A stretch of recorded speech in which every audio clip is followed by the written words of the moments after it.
Hey everyone, I am not going to do my usual wildly opinionated blah blah blah intro because this is not podcast or YouTube channel related content. I'm posting it on my YouTube channel as a way to have an easy place to access and share it with friends and family, and to hopefully spread the message and story to those of you who are not friends and family but are following me. But this is a personal thing and something that's really important to me. So it's not my usual random wildlife discussion content. But I do hope you stick with me and listen to this and watch this video because it's really important, and I want to share this story and this legacy. Basically, I want to tell you what Sophie the Brave Day is, and I want to tell you who my niece, Sophie K. Skiles, is, and how her battle with cancer and subsequently our battle with loss after she passed away from said cancer has affected my life and the lives of those around me, and kind of just tell her story from my point of view. And that's the point of what this video is. So Sophie the Brave Day. Today is March 19th, 2019. It is the second annual Sophie the Brave Day. And basically what Sophie the Brave Day is a celebration on what would have been Sophie's 4th birthday. We had the first annual Sophie the Brave Day last year on what would have been her 3rd birthday. And what we did last year is my oldest sister, Shelby, who is Sophie's mother, decided that she didn't want that birthday to be a day of mourning or a day of grief. There's definitely still some mourning and grief that comes with that, but she wanted to be a celebration and something to honor Sophie and her memory, and to help others, and to outreach, to reach out to people who are struggling with pretty much anything. It's focused mainly on pediatric cancer because that's what we've dealt with the most, but any type of cancer or disease, or if you just had a bad day, that's what this is about, is to honor Sophie's memory and do what we can to reach out and to support and help others who are going through tough times. And just to plug that really quickly, I have some links in the description of this video that can take you straight to there's a couple different donation things, Instagram pages, the Sophie the Brave Facebook page, which is a blog and page that Shelby runs and started running when Sophie got sick. It's got some great information on how to help people out in tons of different ways, not just pediatric cancer wise, but definitely some good ones if you know people, or if you are personally struggling with pediatric cancer, or have family members that are. So please go check those out. If I obviously want to tell Sophie's story, but I also want you to help us help others by going to those things and going to those links. And like I said, Shelby has a ton of different things on there and a ton of different things you can do to help. And it doesn't have to be just a Sophie the Brave Day thing. This is just something to spread the word and give us a reason and some motivation to go help. But you can do this at any time. But anyway, let me go ahead and tell you about the wonderful human being that is my niece. I have 2 older sisters, JC and Shelby. The oldest is Shelby, and she and her husband Jonathan blessed us on March 19th, 2015 with Sophie K. Skiles. She immediately had us wrapped around her fingers. It was honestly funny how quickly it happened. All of us, Jonathan's family, our family, friends of both families, and strangers who saw her at the grocery store just fell in love with her. She was so pure, is so pure, and just the cutest kid, and smiley and sassy and loving and pure.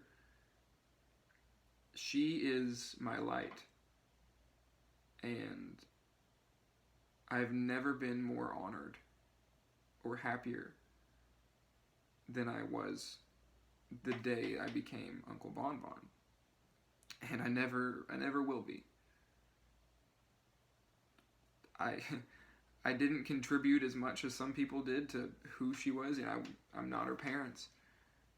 But my proudest achievement is being named Sophie's Uncle Bon Bon. And for 2 years we had blessings upon blessings of getting to spend time with this incredible kid, and just to love her and build relationships with her and see her love others and see her grow and just be the fun, sassy kid that she was.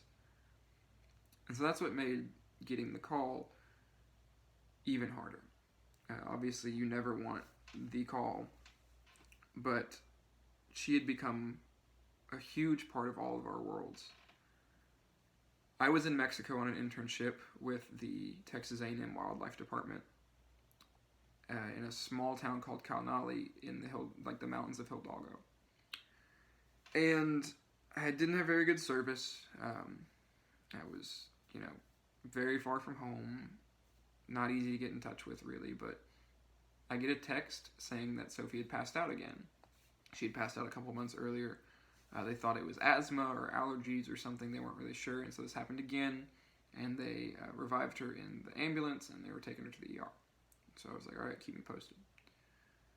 Then they go, okay, the scan is a little cloudy in the chest area. They think she might have an enlarged heart. We're going to take her to a bigger hospital in Dallas to go check that out.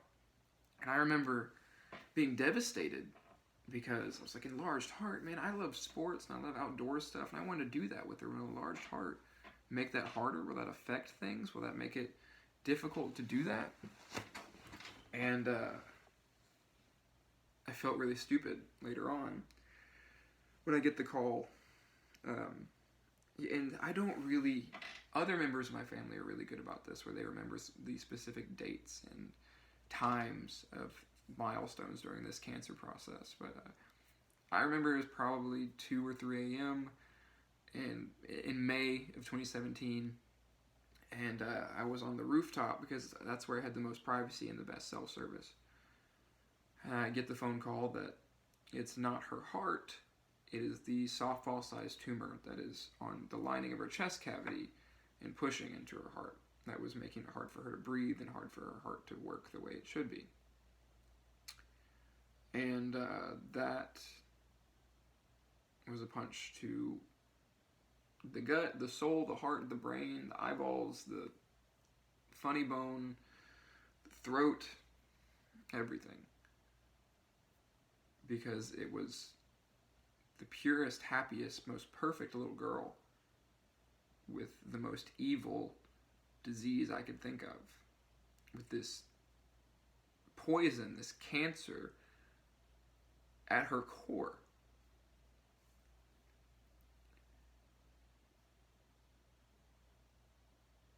And that just is one of the worst memories that I'll never be able to forget. That's one of the things that gave me and gives me nightmares. That's what had me waking up, where I would have pulled skin off of my hands and was just bleeding, and where my jaws were sore, my muscles were sore because I was just tense all night long thinking about that. But they told us it was T-cell lymphoma, which is apparently a pretty treatable type of cancer. So we were optimistic. And you see our shirts, Kicking Cancer Spartan style. That's because Sophie was our little Spartan baby. And we called her that because towards the end of Shelby's pregnancy, it was kind of risky, and she was on bed rest for a lot of time. And it was a miracle that Sophie even made it to the end of the pregnancy, much less as healthy as she was. And so she was our Spartan, she was our warrior, she was tough, couldn't take her down. The world couldn't stop her. And we adopted that with her. And so that is the mindset that she brought into that cancer treatment. She handled the chemo really well. Of course, she was a 2-year-old, so there were days there was crying, and there were days where she was tired, and there was days where she was sick. But she handled it so well, and better than I as a 22-year-old man, or hell, anybody could have. And she was so brave, and so we brought a new nickname along as well, Sophie the Brave. And that's who she is. She is Spartan Soph. She is Sophie the Brave. She's my hero. And I'm not saying that to sound dramatic or fun or have a good tagline. That kid is my hero, and forever will be. So she fought the cancer, and it looked like she was winning for a while. I went and visited her in Dallas when I could. I still in school at Texas A&M. I wish I could have made it down more, especially in hindsight now. You know, you get that survivor's remorse or survivor's guilt or whatever. It just seems stupid worrying about tests and work and whether I'll have enough time to study, whether I would graduate college when I look back on what I could have been doing. I get that I was doing what I was supposed to be doing, but it's another nightmare right there. But something that I've been working on, knowing that I did my best and that I love her as much as I can. So, but she fought it, and we worked together as a family, and we supported each other, and we loved each other, and my sisters and my mom and Jonathan's mom, they were just phenomenal. They were the best little nurses that you could imagine. They were there all the time, just taking care of Soph and taking care of each other and taking care of us, and we tried to take care of them, and we were doing our best, and it looked like it was working. The tumor was shrinking, and it was looking good. And then August of 2017, we get the bad news that the cancer had spread, and that the chemo that we had been using was not working anymore because this type of cancer was rare and aggressive, and it wasn't what they expected. And what I didn't know then was that the new chemo they were going to use had severe neurotoxic effects. But it was one of, it was kind of our only chance. And so that was around the time where she stopped speaking because she couldn't anymore. She couldn't control her muscles anymore. She couldn't sit up anymore by herself. And that's when we started really seeing how bad cancer is. And that's when we really started losing the Sophie that we knew. And I wish I could remember more of her voice and more of her hugs and little high fives and handshakes that we had. Because I didn't know it'd be gone by then. It doesn't seem so bad to skip, to leave the hospital maybe an hour early to get home quicker so I can study for a test when you think you have the rest of your life to spend with this kid. And to hear her call you Uncle Bon Bon and to get big, good squeeze hugs around the neck. But August of 2017, that was all over. But this new chemo seemed to be working. It was destroying her and making her pretty disabled, but the plan was, this is how we get rid of the cancer. You pump in this poison, it kills the cancer, she survives, then you fix the damage the poison did. And it was the right call. They made the right call. The doctors did, Shelby and Jonathan did.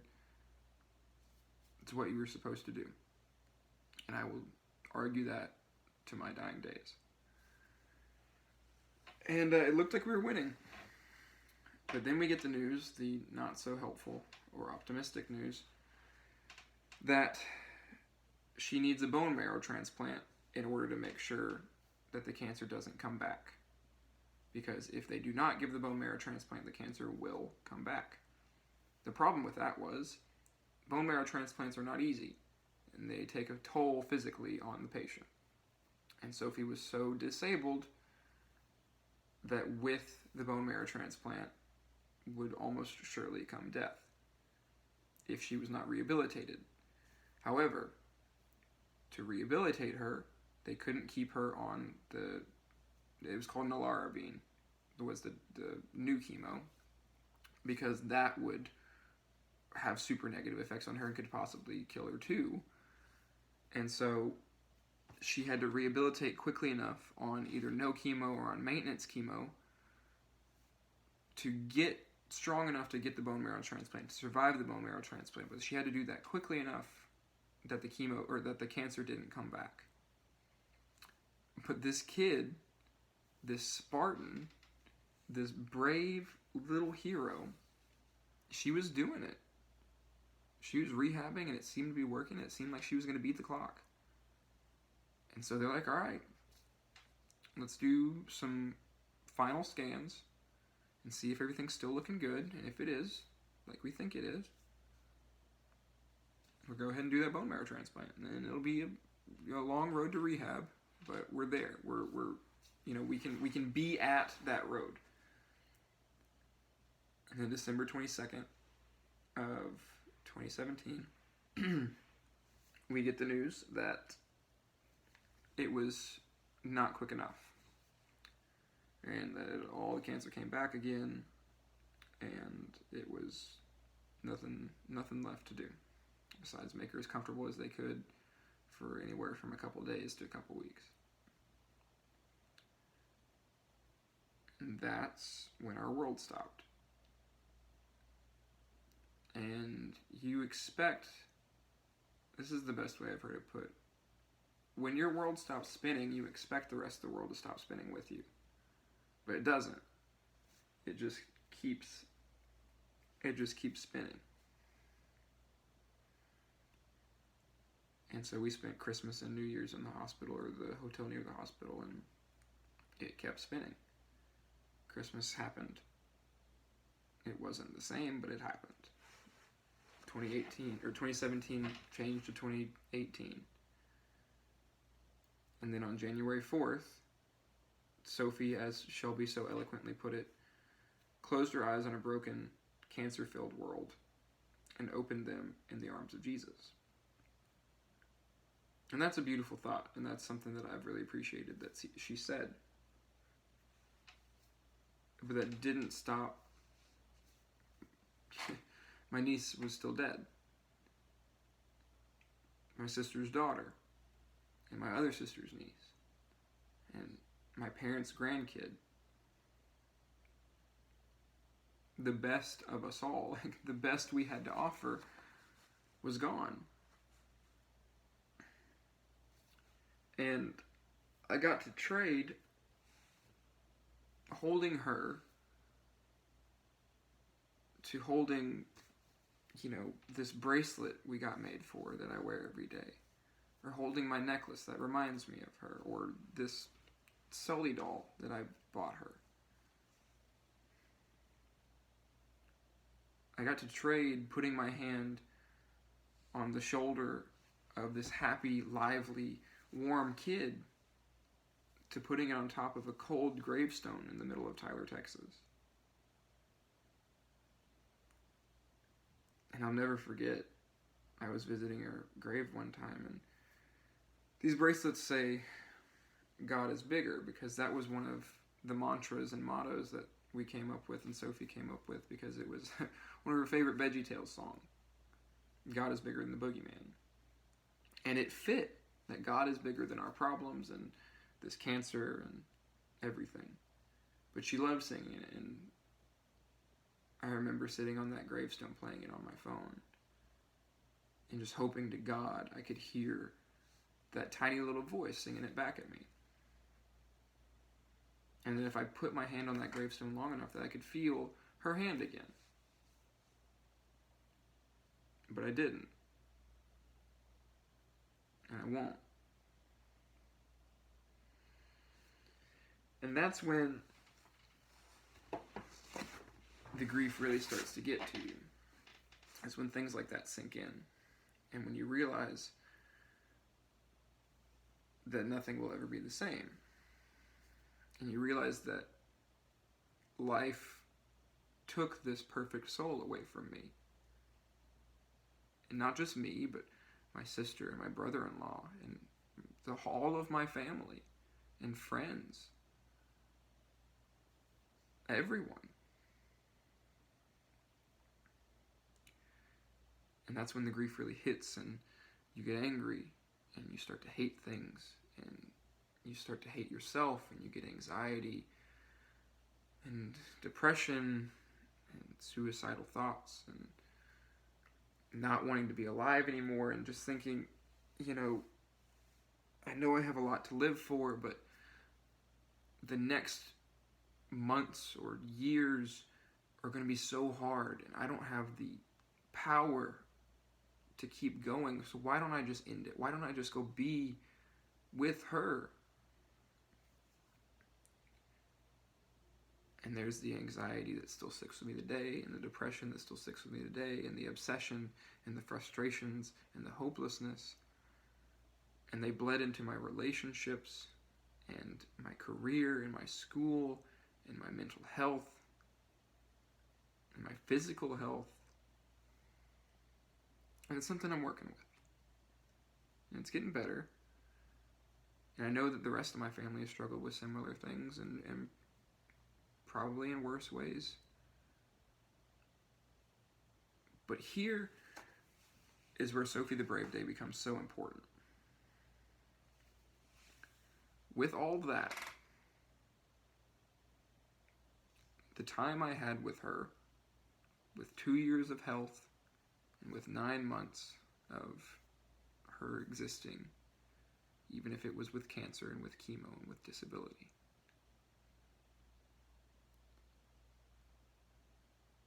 I loved more and have learned more from that kid than I have in the rest of my life combined. And in life and in death, she has made me better and has made everyone better. And besides her suffering from that cancer, I would take my pain and my anxiety and my hurt over her loss and her sickness 1,000 times over if it meant I got to keep the time I had with her and the memories I have of her. Because while it's just a consolation to have this Sully doll and these t-shirts and this bracelet and the pictures and the videos, it's just a consolation, it's not the real deal. I would take this over anything. If there were a fire in my apartment right now, this is one of the first things, if not the first thing, I'm grabbing.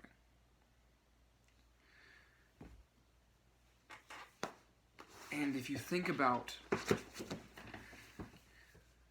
the suicide thoughts and the depression and the wanting to give up, one of the things that got me through that, and that continues to do so, is how upset and ashamed would Sophie the Brave be of her Uncle Bonbon for just giving up? Who does that honor? And who does that help? And that is what Sophie the Brave Day is about. It's remembering how amazing and how strong and how wonderful this beautiful, pure soul is and was. And taking that and using what we've learned from this pain and this loss and this sickness and doing something with it. Because this kid is too important and too freaking legendary to just crumple around her loss and to just give up and to never speak of it and to never be the same and be worse for it. She's too important. She's better than that. She deserves more than that. And not just her, other people have Sophies. If it's your dad who struggled with cancer, or your best friend died in a car accident, or whatever. Your grandpa who taught you so much died of heart attack. Or if you're just having a rough time, and the people around you are having a rough time, they deserve to be honored. And to take, if they mean something to you, and if they meant something to the world like Sophie does to me, you take that and you do something good with it. And that's what this is about. That's why we started this, was to celebrate and to do good with it. And that's not saying that you can't have tough times. It's not saying that you, if you're sad or depressed, that you're crazy or that it's not, you're not strong. That's not what I'm saying. It's tough. But honoring somebody is worth it and you can do it. And is today gonna be a tough day for me? Yeah. It's my niece should be turning 4 today. I should be planning on going to a birthday party. So that sucks and that hurts. And that's the reason I'm recording this at 1 a.m. instead of going to sleep. But to do something with this, I bought a bunch of snacks. I'm gonna pass them around campus and try to make people's days better. I'm doing this video to spread the word and spread her story. That helps. Not just me, but others. And that's what Sophie the Brave Day is about. It's what makes it the best holiday of the year. And it will continue to be a holiday on my calendar until hopefully long after I'm gone. So do something with that. Honor Sophie the Brave. Honor your dad. Honor your friend. Honor your grandpa. Honor your sister.